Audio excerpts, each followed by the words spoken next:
Ishte Shkëndija Channel, jemi në Fadil Vokri, skuadra ka dalë në nxemje, jeton veçiri, ka vendosur edhe formacionin me cilin do të startoj takimin përballë dritës në xhiron e 4 të UEFA Conference League. Gaje është në port, Trumçi Fetaj, Cak dhe Webster përbëjnë katërshën e mbrojtjes, ku Cak e mban shiritin e kapitenit, e ndërkohë para tyre Reshat Ramadani dhe Ibrahim Al Hasan. Në të djathtë të sulmit kemi Spahiun, në të majt Latifin, numër 10 luan Endrit Krasniqi, ndërkohë sulmues me i avancuar është pikërisht Fabrice Tamba.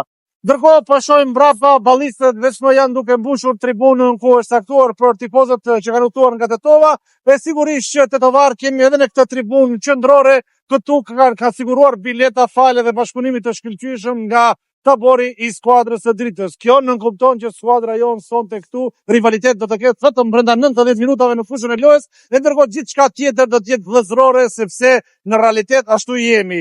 Nga Maqedonia e Veriut kanë udhëtuar shumë tifozë të Shkëndijës, nga Kosova gjithashtu, që është e natyrshme, por kemi edhe nga Shqipëria që kanë ardhur enkas për të ndjekur këtë ndeshje, dhe sigurisht edhe nga diaspora tetovar që të ngrojnë zemrën në këtë ftohtë dhe këtë acar që po vizetohet. Në këto momente këtu në Prishtinë, natyrisht nga diaspora kanë udhëtuar enkas për të parë këtë festë, e cila natyrisht përputhet edhe me festën e 28 nëntorit. Sigurisht në ora 9 fillon ndeshja Drita Shkëndija. Shijojeni dhe uroj që më i miri fitojë. Natyrisht ne jemi për Shkëndijën dhe urojmë që Shkëndija të fitojë.